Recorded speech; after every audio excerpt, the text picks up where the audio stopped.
Today I'm going to teach you how to set up work email with Outlook. This is incredibly useful when you need to manage both your personal and professional communications in one place, making it easier to stay organized without constantly switching between different email platforms. First, start by opening your Microsoft Outlook app on your computer. Once it launches, log into your account using your credentials. This will load in all your existing emails and give you access to the main Outlook interface. Take a moment to let everything load properly, as depending on how many emails you have, this might take a few seconds. Once your email has fully loaded and you can see your inbox, it's time to set up your work email.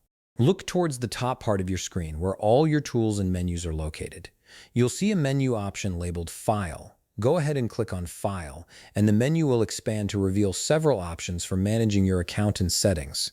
From the File menu, you'll notice setting up a work account is actually pretty straightforward. Under the Info tab, you'll see your current account information displayed. This section gives you an overview of the accounts you already have connected to Outlook. From here, simply click on the button that says Add Account. It's usually marked with a plus sign, making it easy to spot. After clicking Add Account, you'll be prompted to enter your work email credentials. This is where you'll type in your work email address and password. Make sure you have these details ready beforehand, as you'll need the exact email and password your employer provided to you. Enter the required information carefully, then proceed with the sign-in process. Outlook will automatically configure the settings for most work email providers, so you shouldn't need to manually adjust any server settings unless your IT department has given you specific instructions. Once you've entered your credentials and the setup is complete, you'll see a separate inbox appear on your left side menu specifically for your work email.